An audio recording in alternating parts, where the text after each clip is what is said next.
required. For more information on oral conscious sedation or to schedule an appointment, go to WillettDentalAssociates.com. Smiles recommended by 5 out of 5 moms. News, analysis, opinion. We're 93.9 The Eagle, KSSC, Fayette, Columbia. A free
what is happening. Broadcasting live from the Zimmer Communications World Headquarters. Great news for the American people. This is Wake Up Mid-Missouri with Branden Rathert, featuring Stephanie Bell, News Director Brian Houseworth, John Marsh, and Hannah, the producer. This is why we listen to you. Get ready, pal. And now, here's your host, Branden Rathert. I can imagine what can be and be unburdened by what has been.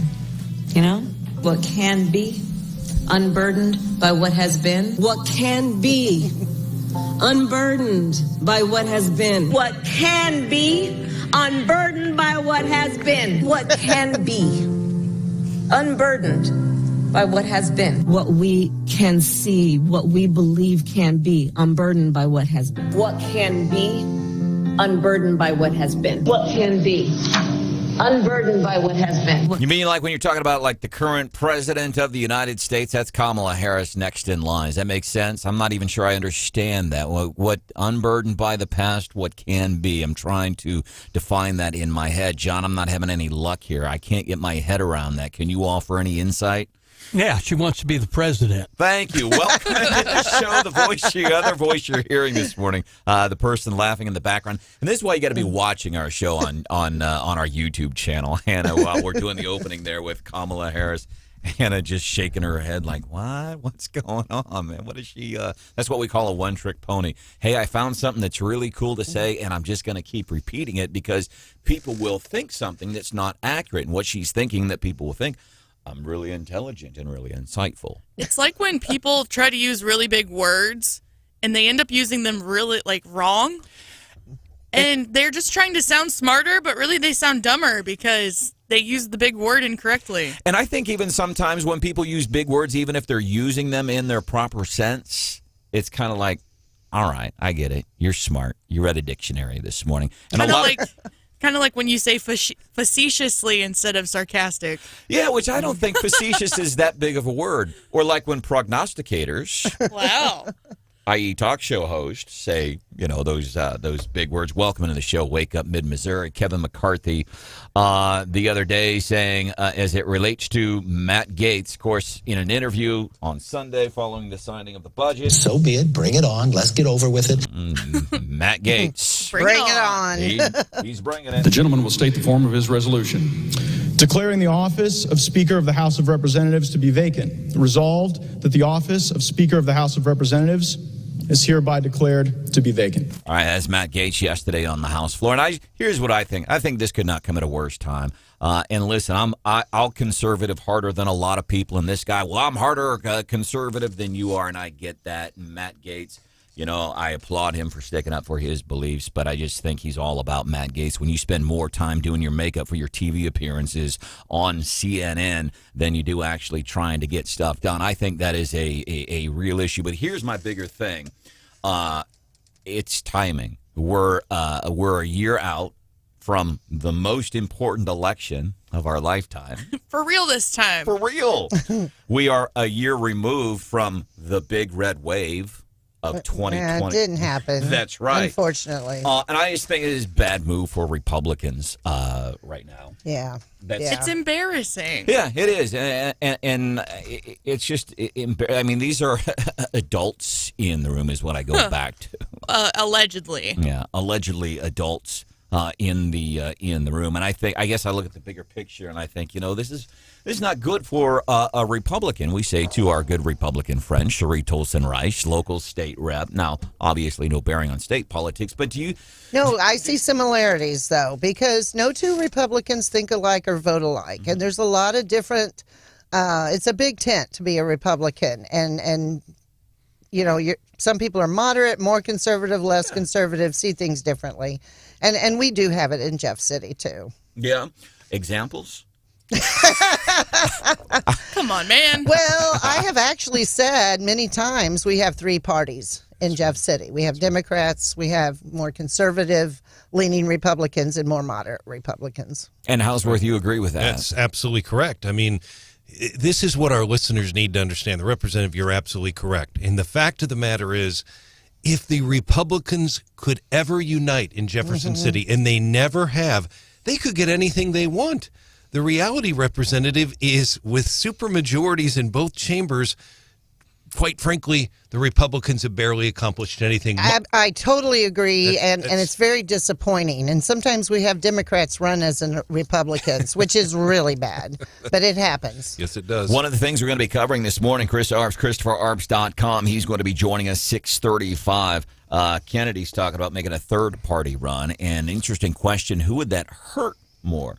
Would it hurt Biden or would it hurt Trump? That's one of the things we're covering coming up at 6:35 here on the show. Matt, here's one of the things I do agree with Matt Gaetz on. So Matt Gaetz, so you don't want Kevin McCarthy to be Speaker. And the other thing, and we can look to our good friends at Willard, Missouri. They're trying to oust their mayor. There's an impeachment inquiry into Joe Biden, which is proper and necessary, by the way. And there's talk of we want to remove Kevin McCarthy from this position. It seems like this is becoming too easy of a ploy. Let's just remove somebody. I mean, they're trying to impeach the mayor of Willard, Missouri, population 6,000. 6,000, little bedroom community outside of Springfield. John, do you think this is something that becomes overused in politics now?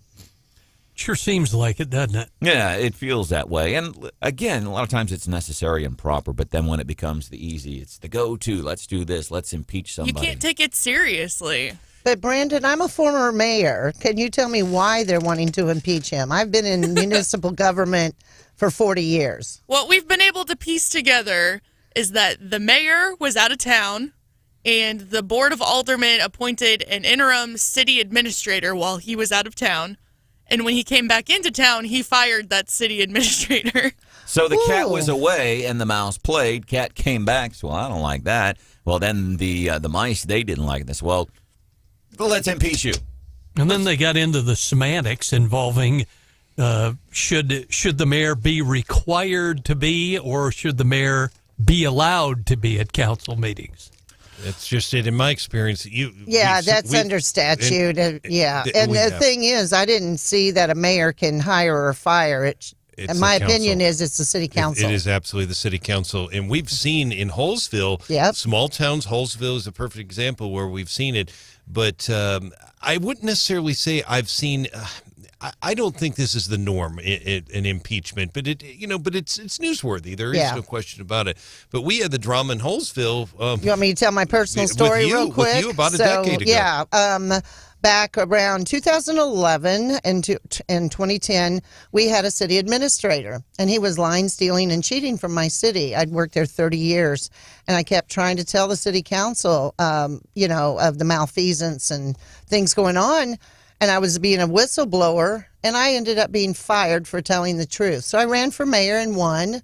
And finally, the city council believed me, but I couldn't fire the city administrator that was, stealing from my city, my citizens, my constituents.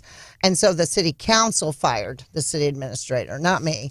But it was sweet revenge in a way. And it got that got a ton of media attention, I know. Oh, yeah, because why would the people of Hallsville elect me mayor immediately after I got fired if they didn't believe me and trust me? I remember. So one of the things I do agree with Matt Gaetz about, by the way, he's going to run for governor of Florida, because DeSantis will either maybe be president or he's going to be he will for sure be term limited out. So Matt Gaetz running for governor of Florida, hasn't made it official, but he's going to. So I do agree with Matt Gaetz on this. So Matt, okay, so you don't want Kevin McCarthy as Speaker of the House. Who do you want? He says Steve Scalise. But Steve Scalise has some health issues right now. Well, that apparently doesn't eliminate anyone from anything. So. Especially, president. Joe Biden. Joe Biden's in physical therapy right now. They're trying to correct his balance, and I guess they got him some special shoes because they're worried about his balance. I think he needs more help than a pair of tennis shoes. Yeah. How about a walker or a wheelchair? Yeah, and please somebody help that guy. I mean, really, we've made a living for the past several years talking about, and listen, it's not his age. It's his inability to think. It's his inability to do very certain things. It's his ability to get on a worldwide stage and embarrass the hell out of the United States of America. The world is watching. And if they have late-night comedy shows in other countries, they're talking about Joe Biden. last night. So now that the writer's strike is over, late night TV back at it. Woo-hoo. And yeah, exactly. But who watches late night TV, you know? And Hannah, you're being... Actually, so there was a commercial during the Chiefs game the other night that the Tonight Show was returning. And my fiance looked at me and he goes, did they try to cancel him or something? Like, why was he on a 5-month break? I said, they've been on strike. He goes, oh, well, that just goes to show how much it affected my life. Like, exactly, right there. That's exactly right. Jimmy Kimmel last night, by the way, they have not skipped a beat. Here's how I knew that we were really back to work. Our parents are texting us notes about the show again. One of our writers got this message from his mother this morning at 6:11 a.m. She wrote, please don't make tonight's monologue all about Trump. Well, sorry, Josh's mom. That is a new can-do. And then went on to lay into Trump, who was in a courtroom yesterday. He is going to be back at a courtroom today. We're going to fact-check one of the things that Trump said. So this is one of the statements. We're going to fact-check this coming up at 7:10. And we also are for sure going to relive. Does anybody remember the moment? I know folks are going, what? But this was a true thing. 2019, there was a moment here on Wake Up Mid-Missouri when we applauded something that Dianne Feinstein did. She was surrounded by a bunch of little kids, and basically she said, shut up, you don't know what you're talking I don't know if she used that exact language. I'm going to guess probably not. Probably not. I remember the show you guys did. Oh, yeah. I think Laura Nelser was on with you that morning. As I remember, and I do remember the incident, but I couldn't. They were trying to basically tell her how to vote. Exactly. 8-year-old kids. Well, climate change. And they had the teachers in the room, John, and the adults. And one of and we'll hear it because there were some other things she said in like this 3-minute exchange. And she told these kids, so go back to whoever sent you here. I mean, it was, yeah. I think it's worth reliving coming up at 7:10 this morning. And we're going to fact check this statement from Donald Trump. But we have a corrupt attorney general.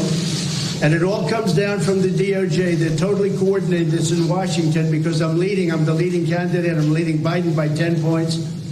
And I'm leading the Republicans by 50 and 60 points. That's pretty much, they say, over. I never accept that, but they say it's over. And he went on to say, he says, I keep leading in the polls. Every time I get in trouble, I keep leading in the polls. My poll numbers grow. We're going to look at that statement coming up 7:10 this morning here on Wake Up Mid-Missouri.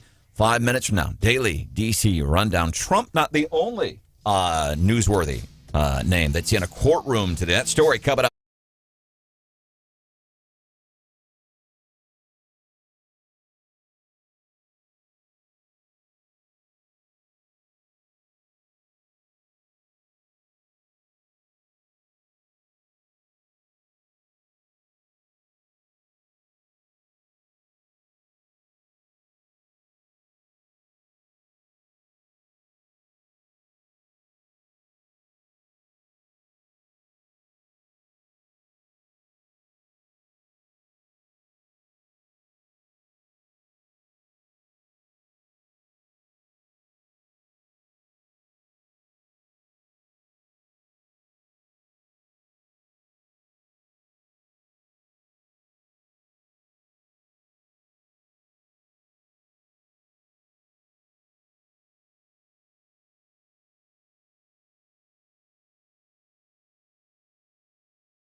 He is not up to the job for 4 more years, given his age.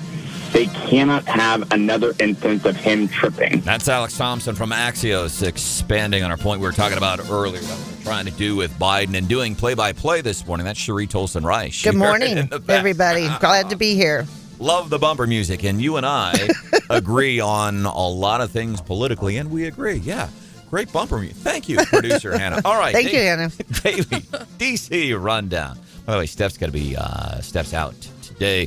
So Trump not the only dude in the courtroom today. Hunter Biden. He's back at the Delaware courtroom today where he's expected to plead not guilty to federal firearms charges that emerged after his earlier deal collapsed. President's son facing charges that he lied about his drug use back in 2018 so that he could buy a gun. Now, he said, yeah, I've been addicted to crack cocaine and all that stuff. But his lawyers have said that he didn't break the law by lying on that form.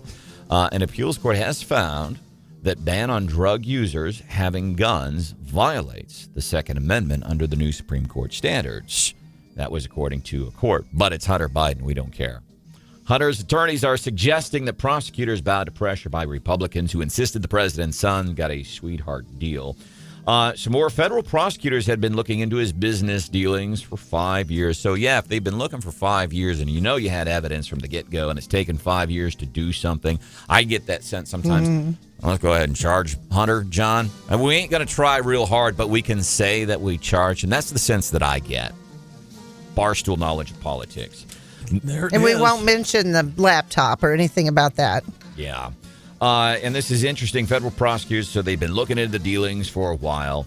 And this was after that agreement that would have gotten rid of the criminal proceedings before his father was actively campaigning for president in 2024. I just thought an interesting use of the word actively. Of course, Speaker Kevin McCarthy facing a referendum on his leadership of the House after Gates, a longtime critic, moved to launch a vote to oust him from the helm. Do you know the name Joseph Gurney Cannon? I didn't either. Joseph Gurney Cannon was the last person that this move was used on back in 1910. Joseph Gurney Cannon was a Republican congressman from the state of Illinois, and the person that introduced the resolution to potentially have him removed from his speakership position, Joseph Gurney Cannon. What? Yeah. What? Exactly. So he pulled, it's kind of like McCarthy saying, bring it. That's what this guy said in 1910. He said, bring it on the House floor in 1910. Here's what happened. They had voted to remove him from some leadership position. So then he gets on the floor and says, all right, well, why don't you remove me from the speakership, in effect? And they didn't do it. 1910 is when that happened. U.S. Representative Henry Cuellar, Democrat from Texas. He is one of the first Democrats that has begged President Magoo to do something about the crushing number of illegal immigrants. He got carjacked last night. And I thought this was interesting. We have a great morning show right before Wake Up Mid-Missouri comes on the air. It's called This Morning with Gordon Deal. Just yesterday, they were doing a whole segment about carjackings. Yesterday morning, 24 hours ago, doing a whole segment on carjackings and other crimes in Washington, D.C. He got jacked last night. Apparently, he was parking his car. 3 armed assailants approached the congressman, took his car. He was not harmed. He's been working with local law enforcement. They did end up finding his car. This was the second assault on a member of Congress in the District of Columbia this year. Coming up 7:35, we're going to feature a segment called How Not to Get Carjacked.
single day.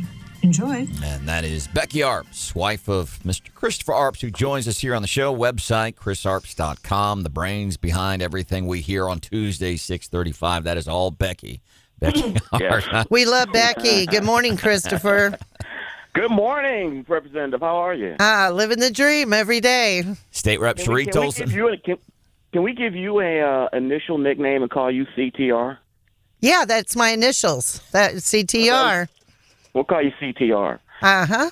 Christopher Arps, chrisarps.com is hanging out with us on the show. It's Wake Up Mid-Missouri State Representative Sheree Tolson-Reich is hanging out with us this morning. Good morning. Good morning. There's producer Hannah. Hello. There's Mr. Marsh. Good morning. Good to have you back, bud. Steph's going to be back in a couple of days. My name is Branden Rathert. Let's start here. Your thoughts on what happened on the House floor yesterday. We knew it was coming. McCarthy, Gates, McCarthy. Here's my take on it, Chris. Big picture is just it's bad. It's a bad look for Republicans right now, following the big red wave of 2022, preceding or a year out from the most important election of our lifetime. I just think it's a bad look for Republicans. Brandon, it's a very bad look for Republicans. A year out before the next election, when you want the voters to help you expand your majority in the House, it looks like you can't govern. Look, anyone that thinks that what Matt Gaetz is doing is strictly because he wants to rein in government spending and get the government under control, you are under an illusion. That may be part of it, but this is personal more than anything. Matt Gaetz does not like Kevin McCarthy. He believes that Kevin McCarthy is responsible for an ethics complaint against Matt Gaetz, and so there's bad blood between them. Matt Gaetz basically set the speaker up to fail at the beginning of his speakership when McCarthy gave in to the one person can call a motion to vacate. So he's just been waiting for this opportunity, and he's taking advantage of it. Rumors are, Brandon, that Matt Gaetz will be running for governor of Florida in 2026. A lot of people think this is just to get his name recognition up and heighten his profile. And I think one of the things I do agree with Matt Gaetz about, he says, well, so because I think it's a fair question. Okay, so if you don't want Kevin to be the speaker, who is he? He says Steve Scalise from Louisiana. He's dealing with blood cancer right now. And Matt Gaetz said, quote, I'm not going to pass over Steve Scalise just because he has blood cancer and is going through treatment. Now, what I'm hearing, Brandon, is that the person that the House Freedom Caucus is looking at to replace McCarthy is Representative Tom Emmer, who is currently in leadership. He's the whip in the House. He has not exactly squelched those rumors, but that's who it looks like they have their sights on. If Kevin McCarthy is removed, Representative Tom Emmer, and I forgot what state he's from. A little bit closer to home, we see this in one of our mid-Missouri towns, elected servants in Columbia, and it's not just current ones, it's a history, and it's not just elected servants, it's people in administrative positions for years. They do not understand this thing with the homeless issue. The only thing they know is rainbows and unicorns, so they take all of Cherie's tax money, they take and they just make it rain up in here for homeless people. I would love for you to pay for my housing. I would love for your tax. I would love it if we took your taxpayer dollars and you support me. You pay for my food and all this. St. Louis, we're seeing this issue starting to blow up again. Do you think that some elected servants here in Missouri are maybe starting to understand that they don't understand the homeless problem? Well, there's a big controversy here in St. Louis currently. The homeless have erected tents on the lawn of City Hall. There's about 24 tents that are there. This has been an issue since Mayor Jones has been the mayor. At first, they were living underneath the new Stan Musial Bridge, and they were removed from there. There's a controversy currently because the DNC is going to have a meeting here Friday, and Vice President Kamala Harris is going to be here, and the mayor has removed the tents from the City Hall because of that. So slight controversy here, but the thing is, most of these folks, when you talk to them or you hear documentaries about homelessness, most of these folks don't want to live in shelters. They like living on the street. for some strange reason. They feel a camaraderie with other people, and a lot of times they say they don't feel safe in these shelters, and they don't like to be told they have to be in at a certain time, they have to be out at a certain time. So they love the freedom of the street, and that's the issue that you have to address, along with the drug and alcohol problems they also have. Well, and I think it's performative politics by Democrats and progressives. Well, let's build a shelter. Let's do this. You know it does not work. You know you're taking my taxpayer dollars to throw. You're throwing fuel under the fire. Really is what you're doing. And it's interesting. St. Louis Post-Dispatch and talking about. And by the way, that's happened before, where they just start camping out at City Hall. St. Louis Post-Dispatch, the city's long-standing struggle to find shelter for all the homeless. So they're acquiescing. Yes, it's been a long-standing struggle. So what are we going to do? We're going to keep doing the same thing over and over and over. Yeah. And Branden, one suggestion that the mayor had last year that was shot down very quickly, she wanted to move the homeless to some of these abandoned schools that are in some of these neighborhoods in North St. Louis. And, of course, the neighbors didn't agree with that, so that plan was quickly shot down. But they don't have a clue what to do with these people. I think that's what we know more than anything. Matter of fact, in Columbia last night, City Council approving a resolution, throw more money, keeping room at the inn open year-round, another $500,000 to keep the shelter open. So let's take $500,000 of taxpayer money and give it to people that really they just want maybe just a place to stay for the night. It continues to be an issue.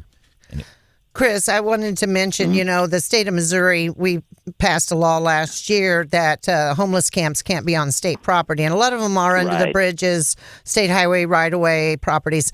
And so there is a little bit of enforcement going on with that. But when I encounter homeless here in Columbia, I talk to them, and they're not from mid-Missouri.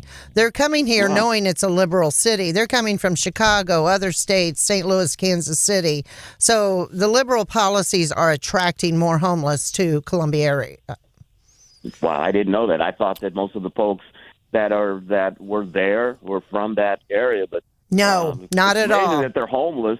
They're homeless, but they've got money to travel to different places that are more amenable to them. Go figure. Chris Arps, ChrisArps.com. You see him on Newsmax TV all the time. Writes a lot of articles for RedState.com. The other thing, and it's just in cities. It's not just Columbia. It's not just St. Louis. But what these people, what I think they don't understand is you're exactly right. These homeless people, they don't want to be in shelters. But think about this. Yeah. St. Louis, they got a lot of problems downtown anyway, and they're trying to lure people to downtown. Same thing with Columbia and the business district and all. They're thinking, hey, come visit us in downtown Columbia. And then elected servants, leadership, and I use the term leadership when I speak of Columbia very loosely. Leadership says, well, then let's let all the homeless people congregate downtown. The very same thing, you're throwing money. So you're throwing tax money at homelessness, and then you're throwing taxpayer dollars encouraging people to come visit Columbia. Can somebody please, via text 874-9390, explain how that makes sense? And I think they should use some of that money that they're using for, homeless shelters, the $500,000 that you mentioned. I wouldn't have a problem with that if that money was also used for job training, some type of drug and alcohol rehab, along with it, so they can become functioning members of society that don't need a handout from us. And the other thing, so one of the folks in St. Louis, I think it was a city older woman, says this is no time for apathy or complacency when it deals with homelessness. I agree with her.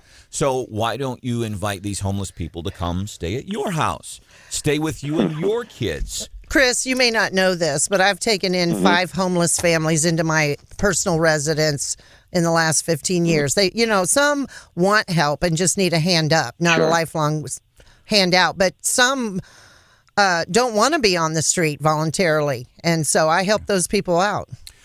So I would... Go ahead, Brian. I'm sorry. Well, thank you, Chris. I appreciate you giving me permission to continue here on my own show. It's very kind of you. So I would encourage people, Yeah, no time for complacency. Do something to help. So I would encourage people like Mayor Barbara Buffalo and other elected officials in cities like Columbia, invite these people to live at your house. Yeah. You're right. It is no time for, do that. Do something about it. Don't use my taxpayer dollars to do this. Yeah. And that's why I admire Representative Rice, because you put your money where your mouth is. You invited homeless into your home. You go on a quest every day or every weekend to pick up trash. Every Sunday fun day. Sunday fun day. You are a true representative of the people who put your money where your mouth is, and that's why I admire you. Thank you. Chris, listener Sandy says, hello. Coming up a few minutes from now, I want to find out one of the really cool things. It's on chrisarps.com, and I also want to bend your mind a little bit. Kennedy talking about potentially doing okay, we already know where you are on that. But if he does run independent, third-party run for president, who does it hurt more? Does it hurt Trump more, or does it hurt Biden more?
Morning Bell business news with a little twist. The other story we're going to be covering in the Morning Bell: when winning the lottery goes wrong.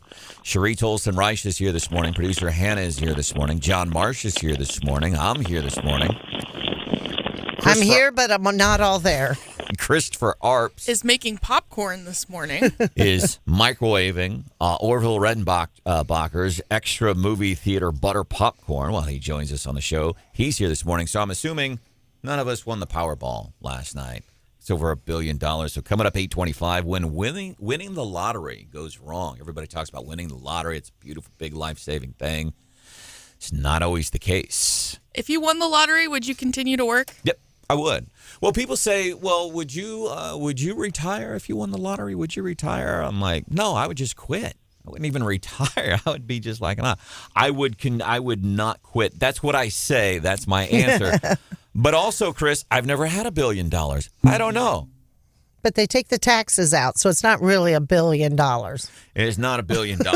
But so I would like to say I would do this because this is fun. I love doing this. Yeah. And there's even if I had $1 billion, I would still like to think I'd come in and we'd all get to hang out and play here. All right, so we've lost Christopher Arps for a moment. I guess he went, his popcorn was done. But one of the things we wanted to ask him about, there's talk of Kennedy, the guy and he's got some interesting, there's some folks that, on the right, and I guess a few folks on the left that like this guy, Robert F. Kennedy Jr., long shot candidate challenging President Joe Biden. So now there's talk that maybe he will make an independent run.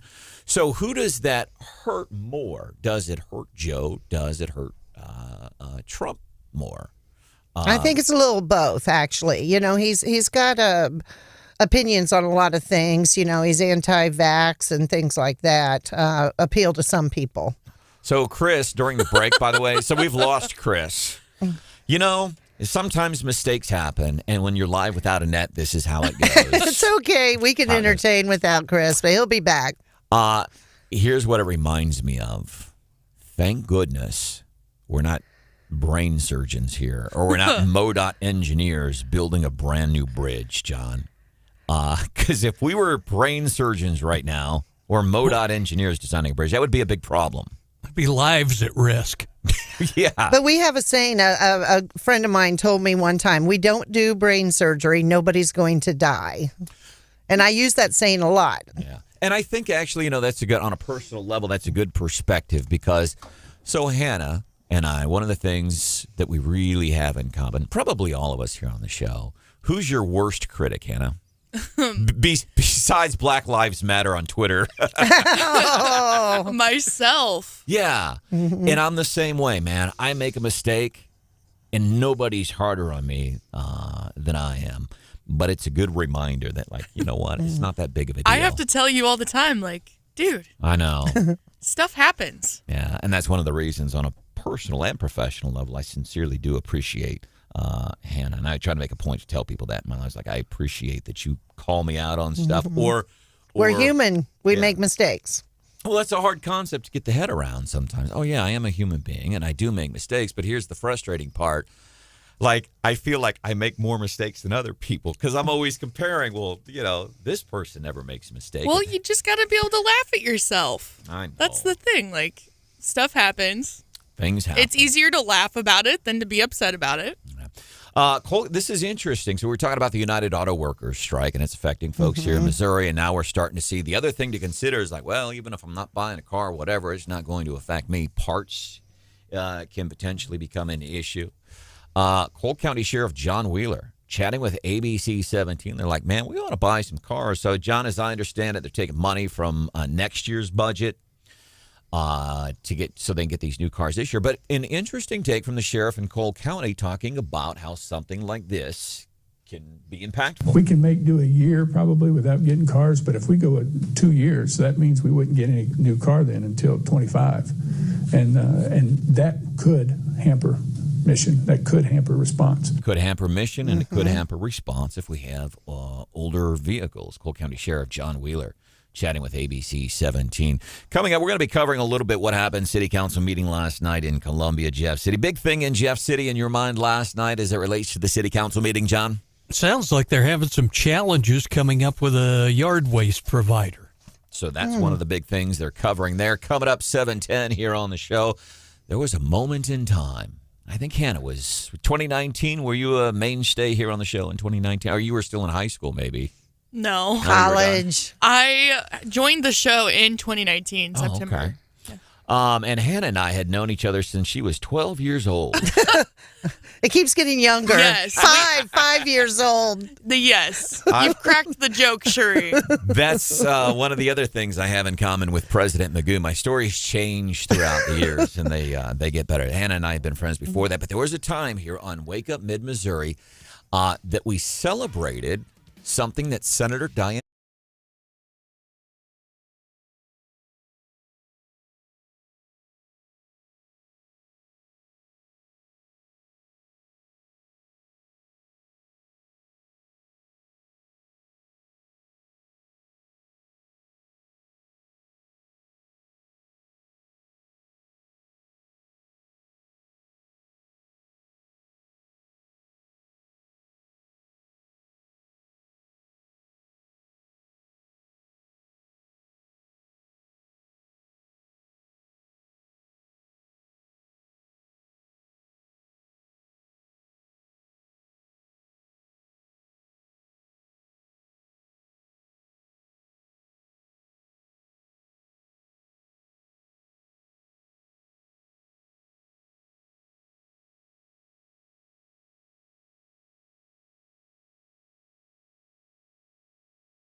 is, but when you find something that you can say that sounds good, you repeat it over. And I've put together 3 minutes worth of Kamala. What can be, we can be unburdened by. That reminds me of to be or not to be. The way she keeps repeating over. And you go and repeat it over and over again. I don't understand what she is saying. Listener Sean via text 874-9390. He says, Branden, here's why you can't understand it. You're not high. You're not. I appreciate that. By the way, that voice you are hearing. Oh, the laugh.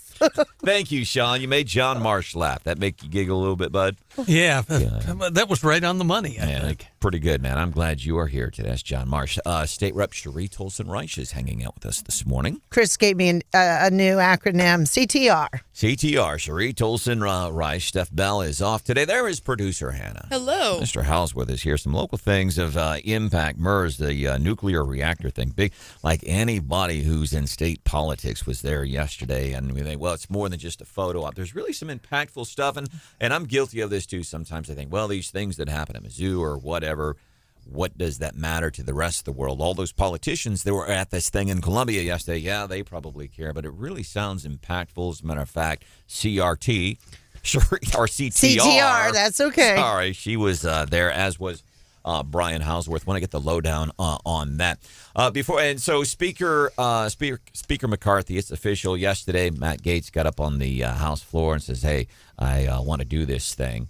I want to get rid of McCarthy as Speaker." Who Matt Gaetz would like to see replace McCarthy would be Steve Scalise. He's dealing with blood cancer right now, so I doubt very seriously that would happen. And here's my whole thing. I appreciate anybody who believes I'm always about principles. A lot of progressives and Democrats, they have principles that are made of glass. It's like people tease me about when I get my money back on the gas tax.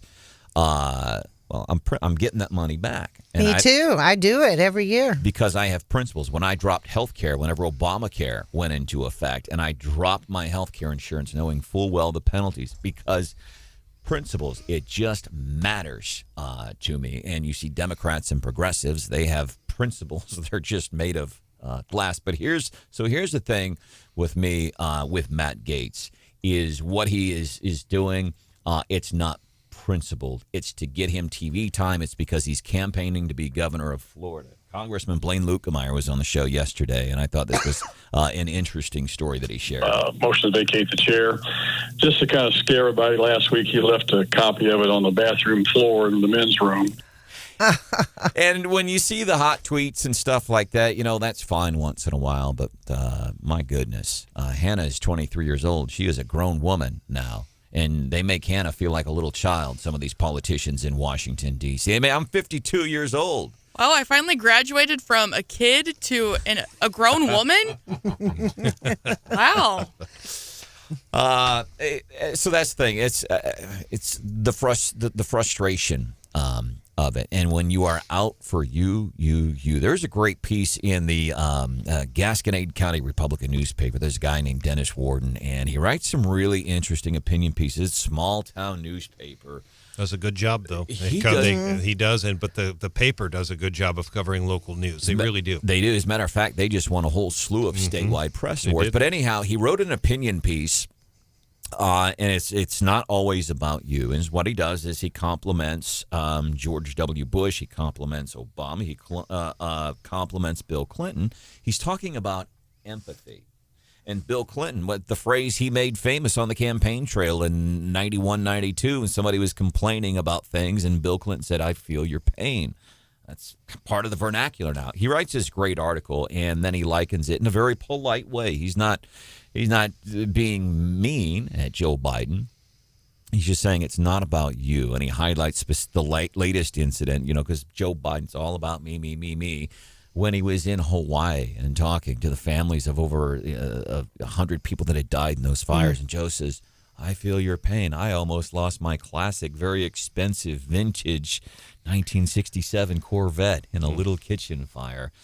So it's the ability to show empathy. And so when I see people like Matt Gaetz, and I might agree with 98% of his politics, but there's also a bigger picture, and I just think that it lacks. Brandon, you have to remember back, he and Lauren Boebert didn't really want Kevin McCarthy to begin with. How many votes and how many hours and hours did they have to go through to get Kevin McCarthy Speaker?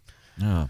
And Kevin McCarthy, incidentally, one of the things that he bargained on was, okay, we can have one person make the motion to remove the House Speaker. That was his doing, and now we are seeing that. Dianne Feinstein, I want to go back to a moment in history here on the show. It was actually made national news, but I wanted to highlight this. By the way, some other things we're doing on the show today, 2:20 tomorrow here in mid-Missouri. I think every single one of us are going to be doing the exact same thing, kind of. Is that? Am I exaggerating that, Hannah? The exact same thing will be happening to all of us. Correct. Yeah. Okay. But then we'll take action on our phones, won't we? Maybe. You can have it turned off if you want to just keep it off about that time. We're all doing this tomorrow, 2:20. One of the things we are covering here on the great. on the show, daycare and the challenge for people wanting to work here in mid-Missouri. That's another thing that we are going to be covering. 7:30. Democrat Congressman Henry Cuellar, Texas. He was one of the first Democrats to beg Joe, you got to do something about illegal immigration. You are crushing us with your inaction and the inaction of Kamala.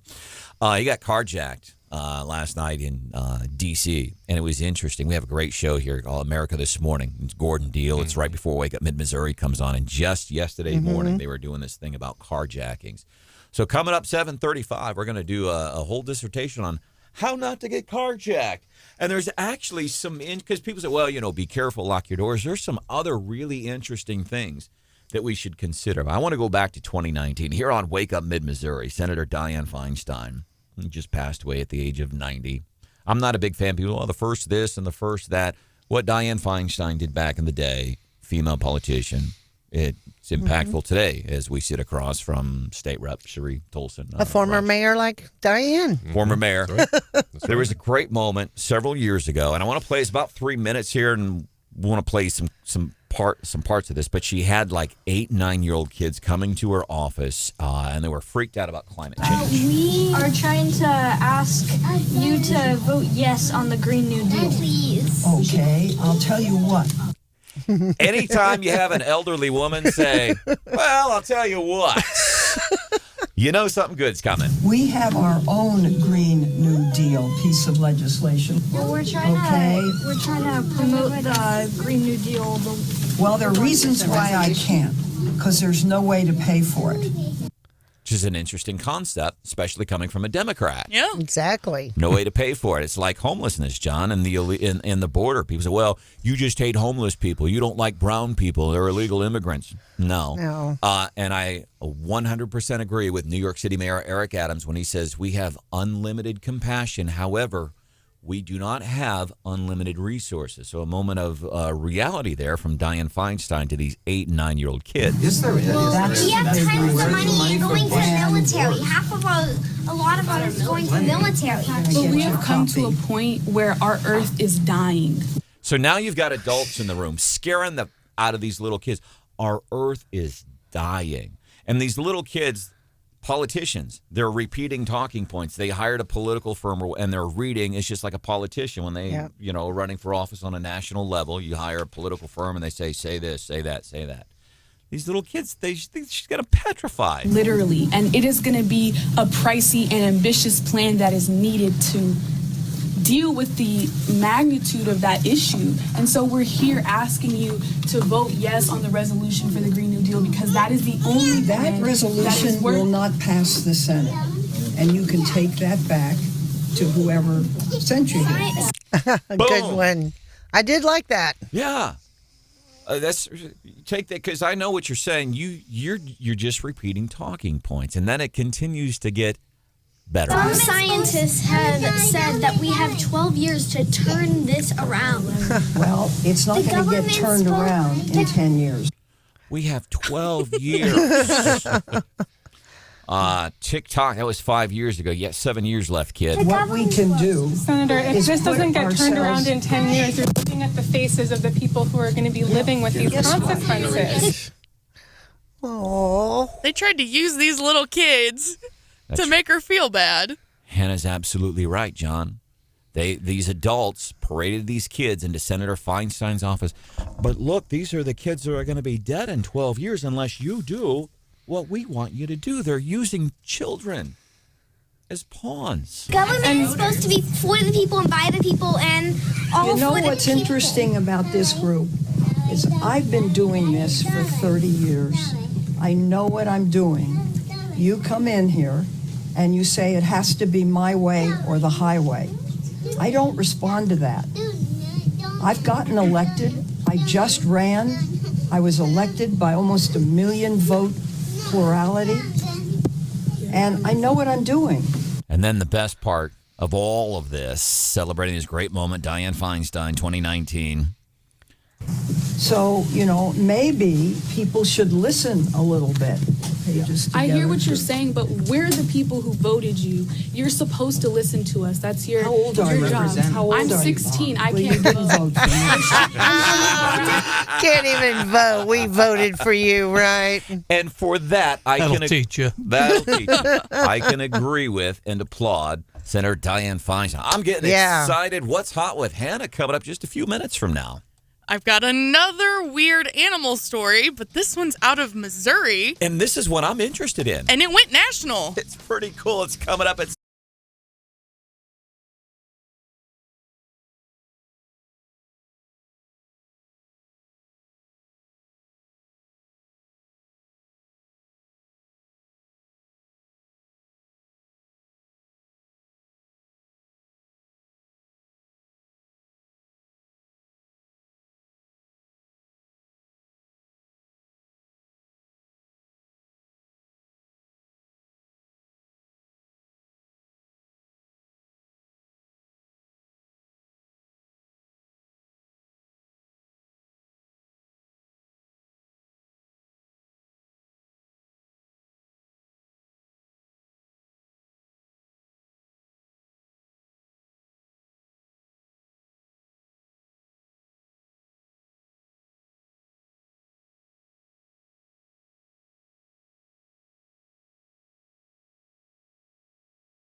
which means it's 7:25. Speaking of times, I got this wrong a few minutes ago. I said 2:20.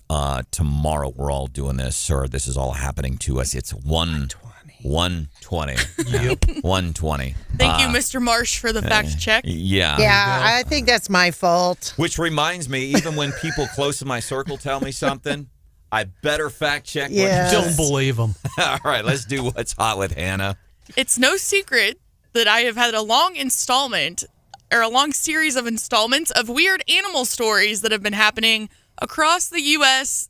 over the last, year or so, probably? And I especially I always love What's Hot with Hannah, and the weird animal ones I kind of dig. It's something fun and different heading into work, but I especially dig this one. And there's just been so many of them. Like, the picking is ripe, okay? This one comes from Missouri, and I actually heard it on Gordon Deal's show this morning with Gordon Deal on my way into the radio station. So it's gone national. It's from the Missouri Department of Conservation has announced that they will be holding a birthday party. It's a 7th birthday party for, wait for it, a 2-headed black rat snake named Tiger Lily. The party is happening on October 7th from 9 a.m. to noon. If you want to attend, it's in Branson. And it's like a 5-foot-long, 2-headed black rat snake named Tiger Lily. And I remember when we celebrated the discovery of Tiger Lily, I think it was in the Springfield area, because it was, it's not too often you find a 2-headed snake unless you're in D.C. Right. And they found this snake, and typically when these animals are born with 2 heads out in the wild, they don't survive very well because you got one brain trying to battle the other brain, and they just don't.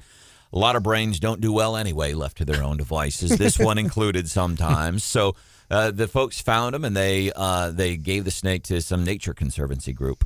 Yeah, the snake has been on display since 2017. And something kind of cool or weird about this snake is when they feed it, both heads think that it's hungry. And so they have to put a little cup over one head while they feed the other one. And then after that head eats, they swap. Otherwise, basically the 2 heads would probably kill each other trying to go for the same mouse. I just thought that was interesting. Very interesting. They're almost 2 separate beings just attached to the same body. That is fascinating to think about that, because you have 2 brains and 1 body. The snake is now 7 years old, 5 foot long. And it's not even a male snake like you would imagine with 2 brains. And that's why we love What's Hot with Hannah. 7 years. Welcome into the show. By the way, the voice you're hearing this morning, State Representative Cherie Tolsted-Reich is joining us. Good morning, on the show. Brandon. It's producer Hannah, John Marsh. I am Branden Rathert. Steph is out today. Reminds me of the reptile story we did in John's absence. By the way, John, I'm really glad you're back. I miss you when you ain't here, buddy. Well, here I is. And you might have a differing opinion on that. You might, I don't Never. He's not saying that he missed you either. But he did miss you. The reptile story we were doing yesterday in That Would Be All, except for this dude trying to get his emotional support animal into a ball game in Philadelphia, going to see the Phillies. They wouldn't let him in with his emotional support animal because it was an alligator. I can't imagine why they wouldn't have let that one in. But in Philadelphia, where they've taken to, they love shopping without money in Philadelphia. And I would think with the crime and the shooting and looting that's been going on there, I might be walking around with an alligator too.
Our parents are texting us notes about the show again.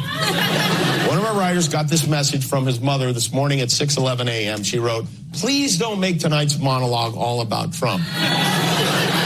Well, sorry, Josh's mom. That is a new can-do. I am backed up like you would not believe. And they did, because that's the only thing they have.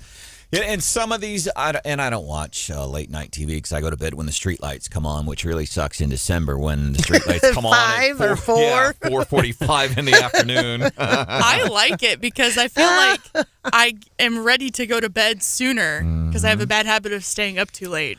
And I love fall. I love the change of the weather. I love the cooler temps. Now I can cook beef stew and chili, which you can do anytime during the year, but it doesn't Pumpkin spice. Nope. No pumpkin spice for me either. I'm with you, Brandon. But I get it. But I love. It almost makes me feel like I'm, being too soft. I love fall.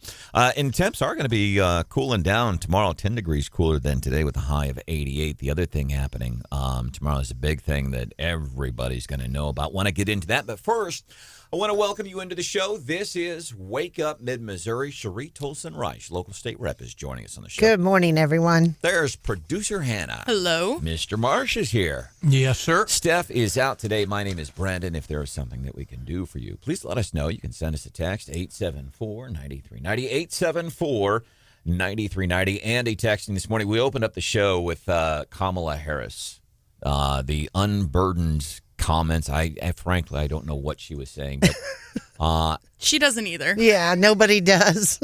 Andy's getting a kick out of this morning. Unburdened by what has been. What we can see, what we believe can be. Unburdened by what has been. What can be, unburdened by what has been. What can be. Andy, we are glad that we can make you laugh this morning. We want to inform you.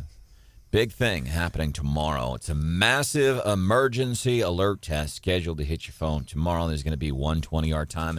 It's interesting when this happens, whether it's like a weather alert or like an Amber Alert or something, and you're having dinner at a restaurant or something, and all at once, every single person's phone in the restaurant goes off at the exact same time. And initially, how do we initially react?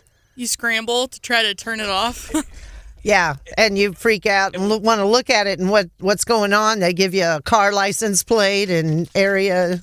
Yep, I remember back in the early 80s when I was a kid in school and my cell phone would go off with some kind of alert. And that fit in your backpack? Fit my backpack. And they had cell phones back when you were in school? Oh, yeah. When me and Joe Biden were kids together in Mrs. Smith's third grade English class, because I wanted to talk English gooder, the cell phone would go off. And we always thought, oh, man, this is it. They've dropped the nuclear. They've done it. We're in nuclear war. It'd freak you out a little bit. And was that before or after you would light up with the bus driver? Old cat, a bus driver. Who, by the way, our dad was here on the show a couple of weeks ago. The big guy. He fact-checked it. He fact-checked that story, and his ruling? It's true. True story. And what's your dad's favorite show? Gary Nolan's show. He also fact-checked that, and that was true. True. Fact-checked that. Gary Nolan is here weekday mornings, 9 o'clock. Gary really is a good, just a good show. He's very intelligent. He's a master debater. He's one of the best debaters I have ever met. Here's who. Come on, man. Don't make me laugh. Am I wrong, John? No, he's very skilled. And listen, I'm realistic about my abilities and my inabilities. I am not a master debater. Gary Nolan is. Here's who I would like to. I'm serious. Here's what I would like to see. Gary Nolan, Ben Shapiro, and Josh Hawley. Awesome. The three of them debating something. My goodness. How cool would that be? Speaking of debates, John, you're doing something really cool. We've got a gubernatorial debate coming up, and you and Brian Houseworth have been asked to be a part of that. What are the details on that? Yeah, it's coming up, a couple weeks away, later in October. We'll be at the Missouri Farm Bureau in Jefferson City with our GOP candidates for governor, including Jay Ashcroft and Senator Eigel and Lieutenant Governor Keogh. So we're all looking forward to that and be open to the public as well. Congratulations, man, on being asked to do something. Will that be broadcast on radio? We're working on the parameters. Okay. In other words, we don't know. Very well put, John. We'll get back to you on that. One of the things, so tomorrow, 120 National EAS Test. It's the nationwide emergency alert test. It's a test. It's not an actual emergency because we'll get notified. And I guess this will be like on TVs and cell phones and everything. Brandon, wait. Don't forget radio. It'll be on radio stations, too. It will be everywhere. And it's one of those things I just want to let you know because, and I'm probably still going to do this. I will bet you a week's worth of producer Hannah's salary. Come on. Again? My student loan payments just started. And she needs a car. She needs a car.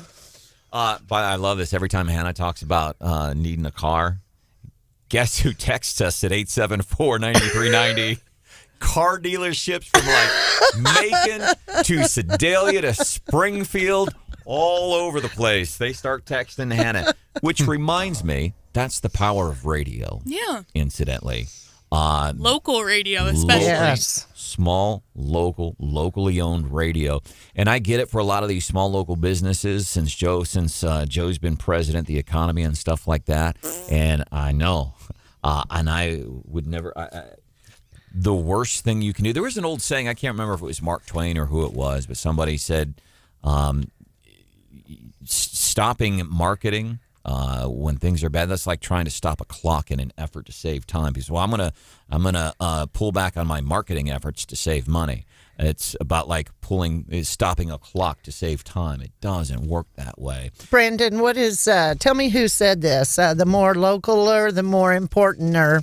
Brianna Lennon.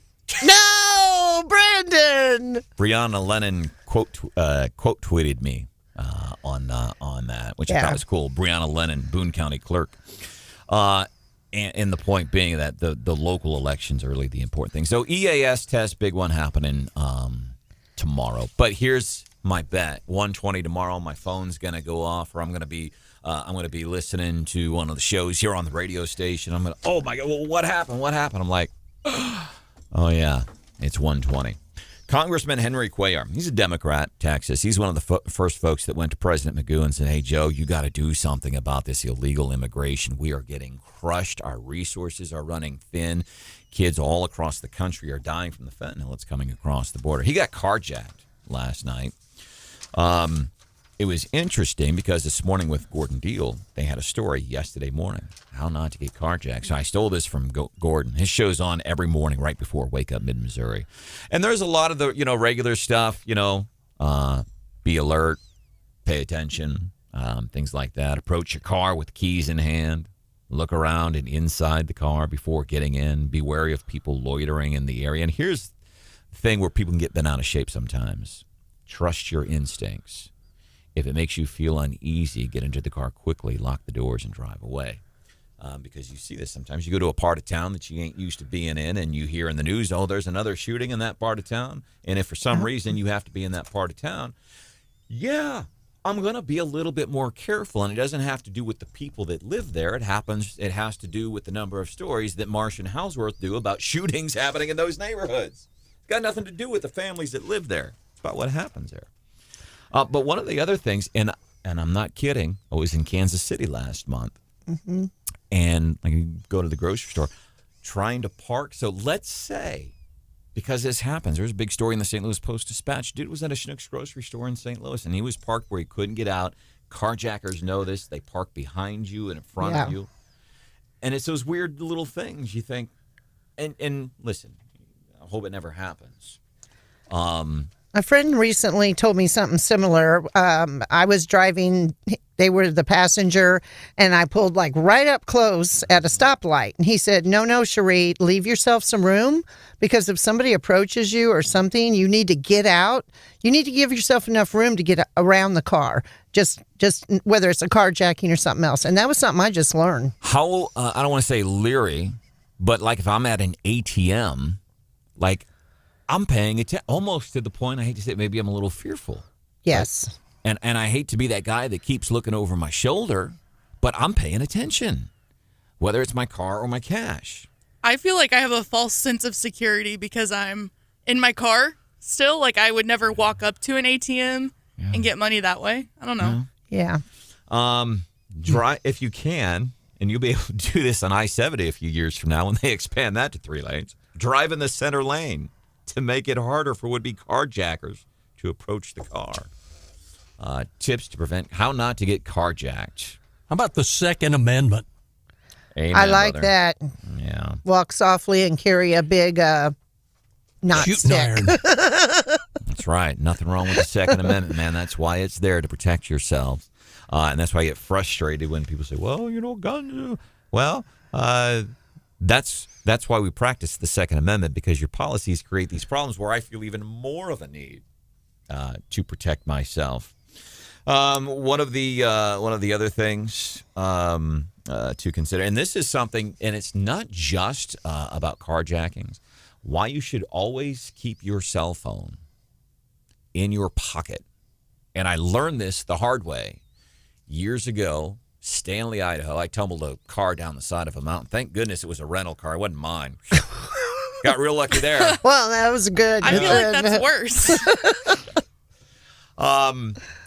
And my phone was in the car. It was not on my person, and my wallet was in the car. And then I get airlifted to a hospital in Boise, and guess what I don't have? I don't have my wallet. I don't have my cell phone. I have nothing. And people, I've heard this over the years, people say, if you can, keep your phone in your pocket. Wow. And I know maybe that's being too alarmist for me. Well, keep your phone in your pocket in case you get into a crash and get carjacked. But also, if you get carjacked and your phone's in the car, Well, and I do the ICE in case of emergency in my phone. In case somebody finds me, they can go to the ICE phone number in there, and that's who to call.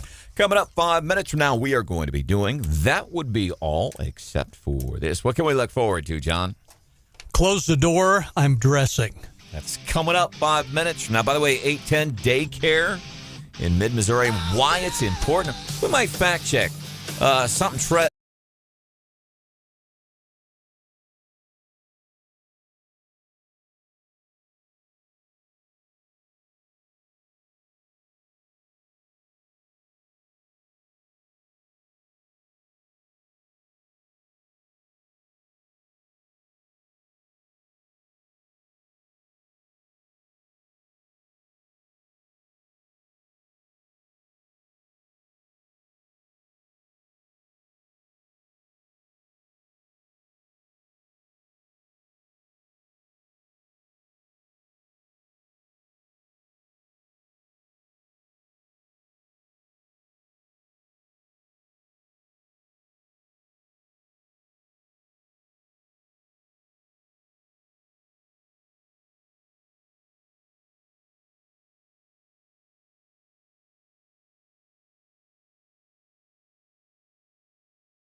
Coming up at 8:25 in the Morning Bell. Business news with a little twist. One of the stories we will cover in the Morning Bell this morning, when winning the lottery goes wrong. We might even do a story. I'm being serious here. Do a story about toilet paper. Morning Bell, 8:25. And that would be all, except for this. Dressings are in your refrigerator. According to Kraft, not surprisingly, with apologies to staff, Classic Ranch, the most popular in 13 states, including what we got, Virginia, Florida, Georgia, Wisconsin, and Maryland. But Classic Catalina French is just about as popular as Ranch, especially in the Northeast and even parts of the Midwest, including Missouri, Thousand Island, and Zesty Italian, they say. The third and fourth place. Raspberry vinaigrette took first place in Texas and Arizona. South Dakota can't decide between coleslaw or creamy poppy seed dressing. But the ranch angle is, now Kraft has out their artisan line, which includes black pepper Parmesan ranch, garlic smashed buffalo ranch, honey dipped wasabi ranch, and mango habanero ranch. So now you know the rest of what you should be putting in your fridge. You know, the states that you listed for the ranch being top sellers, I'm surprised because the stereotype is that the Midwestern area loves their ranch. But a lot of those states you listed were southern or even on the coast. If you were to open up my fridge right now, there'd be a... Probably... Can I guess what's in your fridge? Yeah. I'm going to guess... Other than flip-flops. Those go in the freezer. Those go in the freezer. I'm going to guess there's not much in there other than those sparkling water drinks that you like and those, like, snap peas that you eat all the time.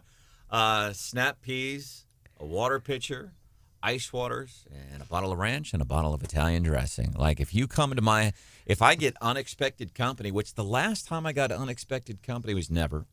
Nobody just drops by my house. I could not entertain. And on the rare occasion that anybody is into my house, especially, I got a friend of mine, Cosmo. He does mornings on Y107. He comes over and we hang out sometimes. And whenever people in the situation, they open up the freezer, they're like, my gosh, you're not kidding. You really do keep your shoes in the freezer. I've seen it with my own eyes. Have you ever checked the expiration date on that ranch dressing? Well, there is that. Or on his shoes, for that matter. Shoes. Here's the thing. Here's why the shoes go in the freezer. Because it kills the bacteria that causes odor. That's right. And then people say, but your shoes don't stink. That's right. It's like the conversation I had the other day with a local owner of a store that sells, jerseys, sports stuff. And I asked them, because we talk about, what's happened with the Kansas City Chiefs over the past couple of weeks and the sales of Travis Kelce jerseys and all that good stuff, and how it's really helping a lot of folks in Missouri. And so I asked this place, I'm like, have you guys, we know nationally the sales of Travis Kelce jerseys have gone up 800% or something insane. Quadrupled, I think. Yeah, it's just insane.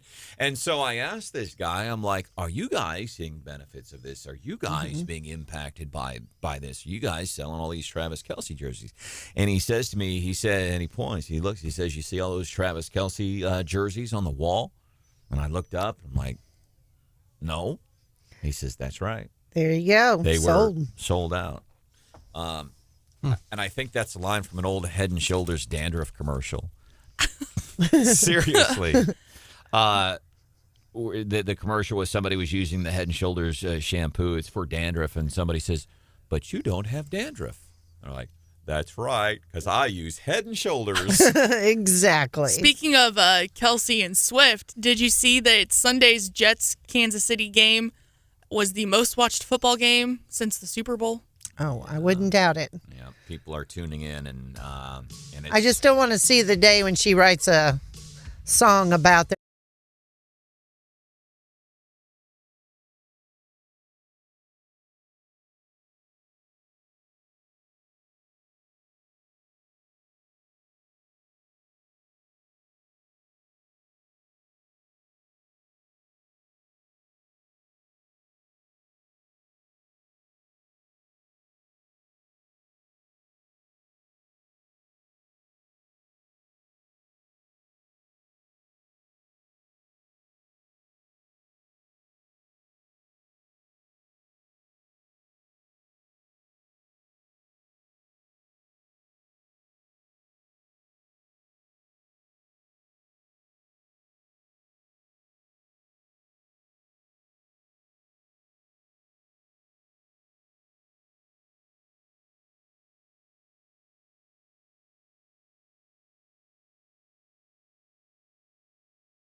an 80-year-old Joe Biden, where the majority of voters are extremely concerned he is not up to the job for 4 more years, given his age. They cannot have another instance of him tripping. That's Alex Thompson of Axios. He was on America This Morning with Gordon Deal, or This Morning with Gordon Deal. It's right before Wake Up Mid-Missouri comes on. And he had a guest, and they're talking about, so just so you know what's happening with your president, he's going through, he's doing physical therapy, been dealing with rheumatoid arthritis for years. Now he's doing physical therapy, I think, to work on his balance issues because they don't want a repeat of what happened over the summer when he tripped on stage at the Air Force Academy. And they're just trying to do everything they can to shore him up as he's making another run, which is remarkable to me. What's remarkable to me are the people in his circle. I remember the day we had to go to my grandfather, who was 80-something at the time, and one of his last vestiges of freedom was his car. Mm-hmm. It was like, Grandpa, I get it. You want to do this and you want to do that. And I shouldn't say I did. I wasn't the one who had the conversation with him. But it was like, Grandpa, we love you, man, and we want you to be around. If we want to spend, our time with you in your last few years, and we made other arrangements. That's a hard conversation to have with somebody when they get to be that age. They're used to doing things for a few years. But we had the tough conversation, and apparently the president of the United States, he doesn't have anybody in his inner circle that has the gumption to be honest with them and say, hey, man, listen. When you fall upstairs, I think he needs a walker or put him in a wheelchair or something. So he's going through physical therapy. They got him wearing some special shoes now to help him with his balance. So it's not critical. It's just that's what's happening with your president. And there is nothing wrong with what, and again, I'm not a doctor, but obviously, I did see the fall when he, on TV, on the ship that got a lot of attention. It was a warship, but on that incident, it looked like the Secret Service or whoever did not do a real good job of placing some of the stuff there, but we've seen other stuff as well. There's nothing wrong with using a walker. I mean, FDR was in a wheelchair. A lot of people didn't realize it at the time. That was a different era, but different circumstances, obviously. But I mean, the point of the matter is, a walker is, I see people at my parents' retirement home are almost all using walkers. See, Sure. I agree that there's nothing wrong with using a walker unless you're the president of the United States. Because I feel like there is a certain perception, when you see someone with a walker, and I don't necessarily think that that's what we need for the president of the country. My opinion. Except in this case, the perception is reality. Yeah. Well, in general, and again, I'll leave the politics out, but I understand where Hannah's coming from, but I'm going to disagree on that in principle, not about this particular case. I don't have any issue with a president using a walker. It has to do with how they're performing the job. I mean, it could be, you could theoretically have... I battle vertigo sometimes, and Chris Trevino has talked about it publicly. I mean, there are younger people, middle-aged now, that have battled vertigo, and you may need a walker. I've not needed one, but I mean, I can see it. I understand where Hannah's coming from, but in the case of this president, I think it's more of, it can be hard on certain sound bites to really understand what he's even sometimes saying. Oh, that said, he's going to be very tough to beat. And nobody in his circle will say, "Hey, dude, man, it's just time." It's not about you. I know you say you want to be president. Mm-hmm. You think you're doing good things. You're not. You're weakening our stance on a worldwide stage. You're crushing the economy.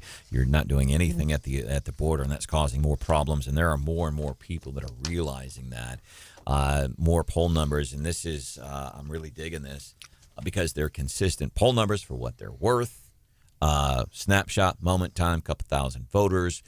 They continue to show. There's been 3 weeks now. Stephanie and I, who's back, she'll be back. She's out today. Cherie Tolson-Reich is here, though. Good morning, Cherie. Good morning, everyone. We've seen the polls. They are continuing to show that in a head-to-head matchup, Trump is beating Biden in polling, for what it's worth. As a matter of fact, Trump said something yesterday after his court appearance in New York about poll numbers. If we get some time, do want to go and fact check that. This morning, there is Mr. Brian Houseworth, producer Hannah, John Marsh. I am Branden Rathert, 874-9390. Big event yesterday. Yes. So there's a big thing happening tomorrow as it relates to daycare. And this is one of those. And John and I, earlier this summer, back in the spring, we went to an event in Cole County for the chamber. And the biggest thing they talked about was daycare. That was one of the deals. They talked about housing for middle-income working folks, but right along with it was the high cost of daycare. Yeah, and we're going to cover that because there's a big event tomorrow. And then yesterday, Mizzou Research Reactor. What's the impact of this? It is huge. There were a lot. I mean, to give you some idea, Branden, it was not. This is one that was very bipartisan. You were sitting right next to Adrian Plank. You guys probably front row. You guys disagree on almost everything in terms of Jeff City, but there are many issues you agree on, including the issue of Mizzou. I would say the biggest two things for me. $20 million expansion of this. I'd be curious to hear the representative's thoughts. But number one, this is the nation's only producer of 4 medical isotopes used for life-saving treatments. It's liver, thyroid, pancreatic, and prostate cancer. And number two, this is a 3-story expansion. They started the expansion before the groundbreaking, but they are talking about, the governor says we're going to have, there's 300 people that work there now, more researchers coming from all over. It is amazing what they're doing, and the demand is off the charts. The airport is just loaded with planes that come in to pick those isotopes up. It's something amazing. A lot of people have no idea even goes on here, but they come from literally all over the world, those planes, to pick those things up. Brian, you and I have both toured the reactor in the past, and people don't realize, number one, it's the largest university research reactor in the country. That's right. And long-term plans is to maybe build a second one that goes through the nuclear regulatory, but that's probably 10 plus years down the road. But this expansion is incredible. And like you said, the planes coming in and out of Columbia Regional Airport, sending this medicine to save lives, goes all over the country and even to Europe, is my understanding, worldwide. Yeah, and the only other thing, you're spot on, absolutely. Branden and Representative, the governor made the point, and you heard him say this yesterday, that one of the first people he met with when he became governor in 2018, just so happened, was Moon Choi, who mentioned this very project to him. And here we are today. I'd say at least a few hundred people, blazing sun. I was drenched in sweat even under a tent. It was that hot, but it was worth it. I will have audio for the rest of the week. It was a big deal. Very bipartisan. And this one's very bipartisan. So let's say, I don't know, like a real estate agent. So you maybe get a few more jobs, high-end money people, and you get these people that come into our airport, and I'm grateful for the new terminal at the Columbia Regional Airport that serves all of mid-Missouri. And I know there's still taxpayer money. We had to do that for Americans with disabilities. That's right. We had to. That's exactly. It was outdated. It was needed. The federal law required it. Yeah. And I'm proud of where I live. There's some things politically in some towns I'm not a big fan of, like when the mayor says, I'm tired of talking about crime. Let's do something about it. Oh, another task force or committee. An office of violence prevention. I thought we had one. Isn't it the Columbia Police Department? Don't we already have? That was my thought when I heard that. And I've heard that. Let's help the police. Let's back our blue. CPOA is basically, and they're concerned they didn't get ARPA money either. But but they sent a letter out on that. They did. But you're right. It could bring a few more people, but I think even more people, more researchers, this reactor coming to town. But I think the one thing to keep in mind, it's a health benefit. It really is. So I'm a big believer in first impressions because I'm proud of where I live. We're all choosing to live here, I guess, in mid-Missouri. And so I take some pride, and I think it's important that we enhance where we live. And people's first impression, they come into the airport, and you might think, oh, it doesn't matter. I believe it does, and I respect your opinion. And then tomorrow, here's another kind of important thing, and I'm one of those, I'm like, daycare, I don't care. It doesn't. Listen, if it doesn't get my way today, I can be guilty. I don't care. But I think forward a little bit, and these are some things. Daycare, and there's a big event tomorrow as it relates to people trying to pay for daycare. Wow. Yeah, so this is a huge issue statewide. We have daycare deserts, and with Columbia having the lowest unemployment in the state. Most everybody works who wants to work, and daycare is, you can't find it. This is going to be a child care forum for business leaders and legislators. It's sponsored by the Missouri Chamber, Jeff City, and Columbia Chamber and MU. And we're going to be talking about things. We've got several speakers, but, we've been working on legislation, and we passed some that would help in the House this year, but of course didn't get done in the Senate. But it's a real problem. Women plan their pregnancies, I know of here in Boone County, for when a daycare is going to have an opening. You are on a waiting list. Oh, yes. No. I've talked to mothers. They time their pregnancy when their daycare of choice will have, because under 2 years of age, I have a family member had a baby in May, couldn't get into a daycare. So the grandmother had to retire and take care of the baby until they can find a daycare to get into. Real problem. And a friend of mine was retiring and travel. And the timing worked out. Kids ended up having twins, and it was like, wow. Guess what I'm not going to do right now? I'm not going to travel because if you can afford daycare. I remember Brad Trinago, good Wake Up Mid-Missouri fan, friend of the family, still does stuff with Mizzou Sports along with Chris Trevino, which Brian Hausworth just referenced. He would talk about what it would cost for daycare. And, of course, I'm a bachelor, dude, been a bachelor for well over the better part of almost 50 years now, at least the last 20 years consecutively. And I don't think about daycare. And people would tell me how much it costs to put a child in daycare. It makes me rethink those things when I tell a young single mom, why don't you go get a job? Yep. Okay, sure. But I'm going to go get a job, and I'm going to lose money because what I'm paying in daycare is going to be way more than any income I'm going to bring in. And it has a huge impact on everybody, including single people. I just saw Branden, Representative, the governor, not just yesterday, last week at the Holiday Inn at the Transportation Conference from the Chamber, but both he and the Chamber are urging the legislature. It's bipartisan. Brenda Shields, Lauren Arthur, two people that disagree on most stuff, but it's bipartisan. But the bill died because Senator Mike Moon read out of a book. Yeah. On the second to last day, he read out of a book, and then what was going on with that? Well, and I can't ever explain what goes on in the Senate, but I can tell you, Rep. Sarah Walsh and I have worked on daycare issues. There was a Nathan's Law that affected licensed daycares back in 2018. We're still here in 2023 trying to undo that. It's called unintended consequences. But I can tell the listeners, the state does have some daycare subsidies for low-income families that can maybe help get them back into the workforce and help provide some monies for daycare. But that's, most people have to pay full price out of pocket. 874-9390. Mike is in Columbia this morning. Mike, got 30 seconds. What's up, buddy? Hey, guys. Thanks for taking my call. I just wanted to say quick comment on this. So when me and my wife had our baby, we were looking at daycares. The cheapest we could find at a daycare that did not look the greatest was $275 per week for our newborn. Wow. And me and my wife both work, but even then, we there's no way we can afford it. My father actually had to retire as a nurse at Boone Hospital so that he could take care of my daughter. He does that full time now, and that's the only way we're able to make it work now. Mike, so I appreciate you taking time out of your day and sharing this with Wake Up Mid-Missouri, real life stories. As a matter of fact, we got a text from somebody who is a preschool director who would like to connect with you, Cherie Tolson Rice. All right, coming up 5 minutes from now. Morning.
Time for the Morning Bell Business News with a little twist. Steph is out today. Futures this morning, a little mixed down slightly. So Powerball jackpot's over $1 billion now. You know how many tickets I'm going to buy now that it's up over $1 billion?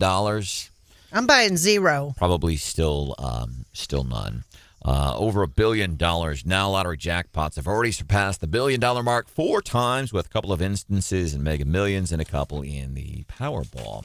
But winning the lottery does not always go well. There's been a collection. We had several years ago, we had a guy come on the show. Seldomly do we do book authors, but this guy came on because he had this interesting collection of stories about people who had won the lottery over the years and may not have necessarily gone well for them. And one of those that sticks out specifically in my mind was a story from right here in Missouri. This was 30 years ago. St. Louis Post-Dispatch reported that Janette Lee was an immigrant from South Korea.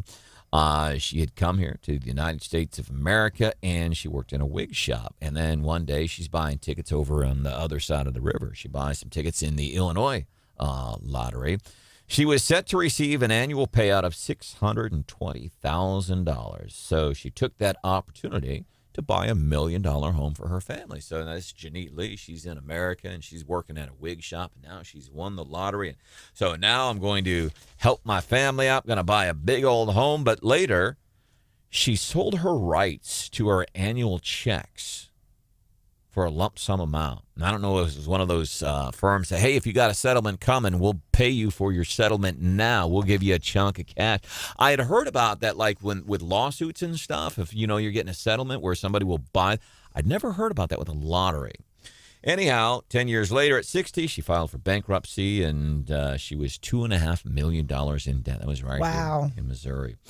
There was a dude. You remember that story, John? Yeah, I do. Yeah, it was. It's kind of sad. Abraham Shakespeare in 2006. Abraham won $30 million in a Florida lottery. 3 years later, he was murdered. He was and here's why he was murdered: by basically all of a sudden he had all kinds of new friends, and everybody was hanging out with the dude. And he Come always out of the woodwork, don't they? Yeah. Denise Rossi, 1997, she won over $1 million in the California lottery, immediately filed for divorce from her husband. Oh, God. That reminds me of the joke. Dude comes home, says, honey, pack your bags. I've won the lottery. And she says, great, where are we going? Are we going to Hawaii or going to Florida? He says, I don't care where you go. Just pack your bags and get out. But it's marital property, so they're entitled to probably 50% of it. So she won $1.3 million in the California lottery, immediately filed for divorce from her husband. A couple of years later, Rossi's husband discovered she won the lottery. He didn't know. Oh, that's why. Or he could have got half.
Declaring the office of Speaker of the House of Representatives to be vacant. Resolved that the office of Speaker of the House of Representatives is hereby declared to be vacant. I said yesterday on the House floor. Right now, Fox News is reporting a lot of House Republicans are apparently meeting at this moment behind closed doors. My first thought is, or my first question is, are they meeting to shore up support for Kevin McCarthy? Or what do you think about this curveball, John? Are they meeting to say, you know what?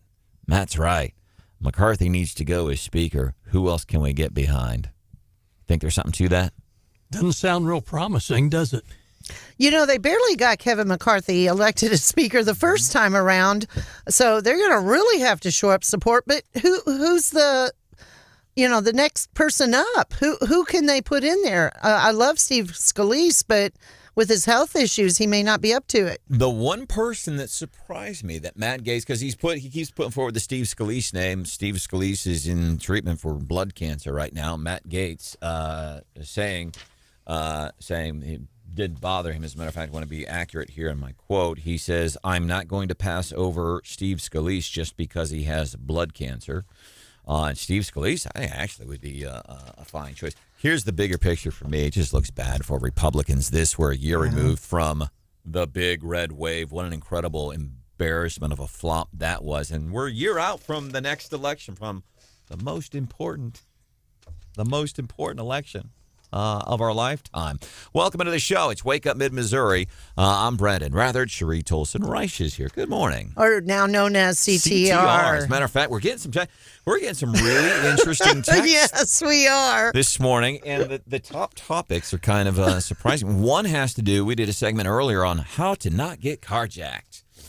Congressman in D.C. got carjacked yesterday, and what I found especially interesting was that we had a morning show this morning with Gordon Deal. Comes on right before Wake Up. It's a good show. Name right. Yeah, it is. And seriously, if you're up it really early, is good. I think it comes on like 4 o'clock. Yes, it does. And it really is a good show because it is seriously one of those, besides Brian Houseworth and John Marsh, when they do their news, this morning with Gordon Deal, it is one of the very, very few places where it's just the news. When they do interviews, I agree. I wake up to it and drive in with it. Gordon does a good job, phenomenal job. Jennifer Kushinka does a great job, and they have a segment called The Mic Drop with Mike Gavin. It's a little lighter, but it's actually really good. But no, I really like their show. It comes out, I believe, Compass Media out of Washington, or maybe it's out of New York. I think Gordon is right up there with Brian Houseworth, but Brian edges him out just a little bit. I appreciate that. I do my best. By the way, John Marsh is here. Good morning, John. And John Marsh. I'm sorry, John. Gordon is right up there with John Marsh, too. That's right. I think Gordon and those guys talk about being based in New Jersey, I think, technically. And I think he's the voice of the Giants football. I think he's the stadium guy. Yeah, exactly. So it's on weekday mornings, 4 o'clock, 4 to 5:30. It really is. It's just the news. And I try to think of where else can I go? I mean, seriously, on a national level, nothing comes to mind. Where can I go to get just the news? I don't want to hear your opinion. Just tell me the news. It's a great show. There is, producer Hannah. Hello. My name is Branden Rathert. Letters. All right, let's do the mailbag. I get letters. We don't ever get any letters. So many letters. We get texts. A whole bunch of letters. Emails. I'd even read mail from a cow. Let's dig into the Wake Up Mid-Missouri mailbag. See what's popping this morning. Earlier this morning, we did a segment on how not to get carjacked. And it's interesting besides, you got your fair share of Second Amendment. Yep. Being careful, situational awareness, paying attention, and all of those things. Right. But interesting things, even if you're in a good part of town, because a lot of times I'm assuming that thieves, crooks, and criminals, they don't, they want to steal, some good stuff. So even if you're in a good part of town, doesn't save you from being carjacked. How you park, and I hate to admit this, but that is something I do. Like, I'm paying attention. If I'm parked up against a wall, and I got a wall at the front, I could back out. But what if somebody's coming up trying to carjack me? Man, they park right behind you. They put a gun to the window. They put a gun to your head, and they will take your car. Or shoot you. Kill you and take your car. Yeah. And then there's that. Watch, and this is interesting because we got several texts about this. Tad says, be safe. Watch people's hands. Eyes might be the window to the soul, but hands are the window to the intent. Evan says, become Amish. You ever heard? You ever heard of getting buggy jacked? Rick says, concealed carry. Yeah. Yep. And from listener Patricia, she says, make sure you get enough room to pull around or escape when you stop behind a car. And that's what I was told, and I mentioned that earlier. A friend just told me that 2 weeks ago. Yeah. That's a good point.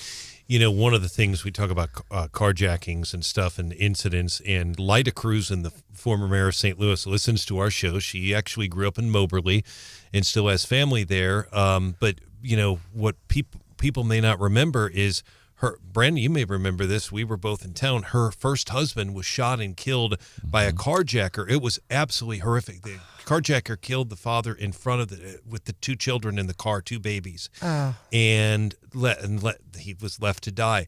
But I believe the husband tried not to let the car be carjacked or whatever, but it was horrible. Point is, it was in a very nice part of town, the Central West End, probably a $500,000 home in those days, might have been more than that, but just awful. So yes, you know, sometimes the cars get taken, but it can result in a fatality, and it was. That incident, by the way, triggered literally statewide legislation because the guy was out on parole.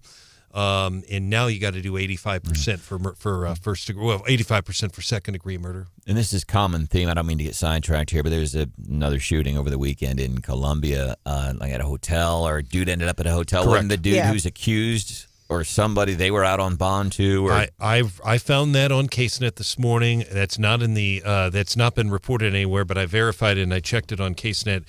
The guy is out on bond. Teron Shelton's his name. He's ties to Kansas City, unknown address in Columbia, ties to Jefferson City.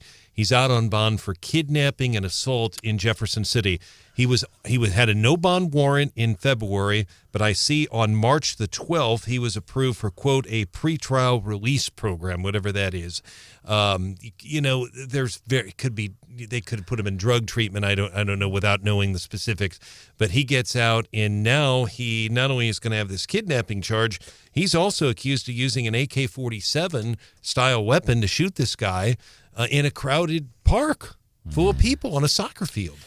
I did get sidetracked, didn't I? I said that's exactly what I didn't want to. Well, and the other thing I was thinking, so when you have a mayor who says, well, we want to do a crime task force, they're doing it in cities like Baltimore and Kansas City. Oh, yeah, the good examples. Here's the recent headline: a crisis after violent weekend. Kansas City is on pace for worst year in homicides. Here's somebody, they're saying, well, Baltimore does it too. Baltimore's record police spending isn't reducing crime. So when you have an elected servant, well, we're going to do like they're doing in these cities. My goodness, it doesn't make any sense. Back to the mailbag. Hannah, you got anything interesting for the mailbag this morning? Anything piqued your... Oh, what's hot with Hannah this morning was a story about a two-headed snake. It's not a political reference. Not this time. It's literal. And we got a text about another two-headed snake. Anything interesting? Anything grab your fancy here in the mailbag this morning as we shuffle letters around? It got pushed to the bottom of the mailbag, so I can't find who sent this to us, and I apologize. But we got a text this morning. Branden was talking about how, you know, him and I knew each other before the show, and we were laughing because every time he tells the story, I get a little bit younger. And this listener said, before we know it, the next time you tell the story, you'll have been in the delivery room when I was born. I do have a tendency. That's how, John, I take after the president sometimes. You're not real good on details. Embellishments. Yeah. And they change every time I tell the story. Not only was I a truck driver while I was beating up corn pop at the swimming pool, next thing you know, I was doing it with samurai swords and stuff like that. I will have a tendency, because I think it started, I've been knowing Hannah since she was 18 years old. And then I've been knowing Hannah since she was 16 and then 15. I think this morning we were talking about been knowing Hannah since she was 12 years old. Cherie Tolson-Reich's been hanging out with us this morning. I'm even getting mailbag. Now, listen to this, Branden. People are texting me on my personal cell phone, emailing me. I've even had some calls during breaks. But they're talking about they can't believe you put your shoes in the freezer and why. And I explained why. And then they're like, Branden, do you not even shave for the for the show. It is radio, but we're on live too. And you can watch the show on our YouTube channel. Except if you tuned in a little after 8 o'clock this morning, there was an incident. Yeah. Again. I broke the camera, and it's not the first time I've done that. It's always yours. Always. Always mine. I got a face for radio. And put the GoPro in front of you. My mom used to pat me on the head, and she said, "Oh, Branden, you'll be fine one day." And she'd pinch my cheek. She said, "Oh, you got a face for radio." So I don't shave, and it's something I actually started. I had a car accident in 1993. I rear-ended a semi and was embedded with glass, and I got to the emergency room, and the doctor said, "We don't know what to do. Usually when you got glass embedded in you like this, you're dead, so we don't know what to do." So for several years afterwards, on the rare occasion that I would shave, I would still pick glass out of my face. Wow. And was that a different car accident from earlier when you mentioned the rental car? That was different than the rental car. Down the cliff. Tumbled 140 foot down the side of Galena Summit in Stanley, And no Idaho. phone in your pocket. No phone in my pocket. Maybe we're going into winter and you're going to grow a beard. Just tell people that.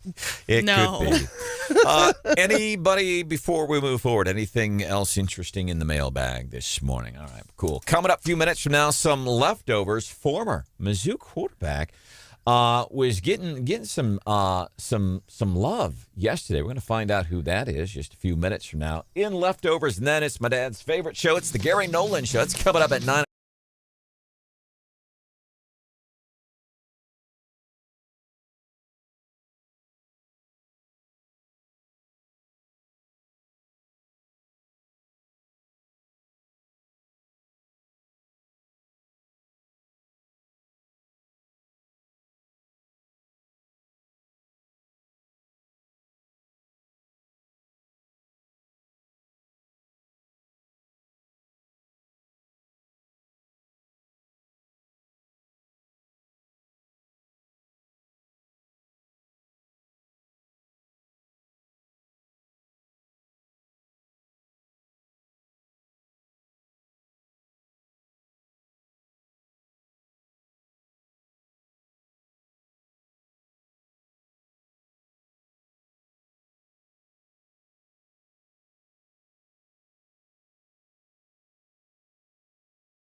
Enjoy. Drew Lock, former Mizzou quarterback, national TV last night, got some snaps with the Seattle Seahawks in their victory over the Giants. I thought that was kind of cool to see a local kid that we've hung out with before and to be on national TV, backup quarterback for the Seattle Seahawks. Cherie Tolson-Rice, grateful that you could take time out of your day to come and hang out with us here on Wake Up Mid-Missouri. Anything you have for leftovers you'd like to share? I just want to remind people that Senate Bill 190 authorizes each county to freeze property taxes for people 62 and older, and either a county commission can do it, which I know Boone County Commission won't. So I'm doing the other alternative, initiative petition. If you want to sign it, if you're a Boone County registered voter, put it on the ballot in 2024. Let the voters decide.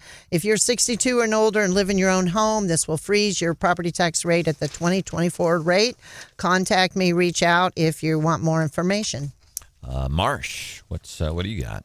I don't have anything quite that cutting edge, but Adam Wainwright, Uncle Charlie, promised the kids he'd get them a dog, when he retired from baseball. Didn't have to. The Cardinals beat him to it at their ceremony the other day and gave the family a truffle dog puppy. How cool is that? And his name is Louie. Louie. Looked like a little poodle for St. or something. Louis? Yeah, exactly. Aww. How about that?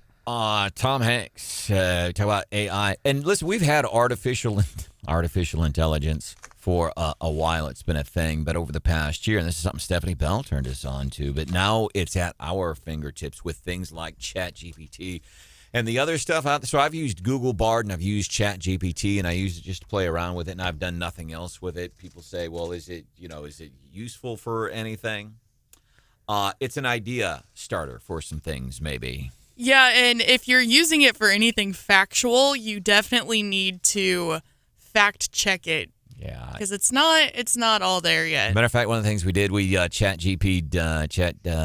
did Hannah and asked about it, and it started off, and it's believable. Yeah. At first, it was like, well, it knew I was on the show. And all this, and then it got into a bunch of things that Hannah is not involved in. What is it, like some club for black journalists in New York City? Yeah. And all your kids. Your kids. Don't forget your kids. And it was interesting because it starts off with, and I'm not saying it does it every time. I guess it's still working out the kinks or whatever, but you start reading it and you go, oh, yeah, factual.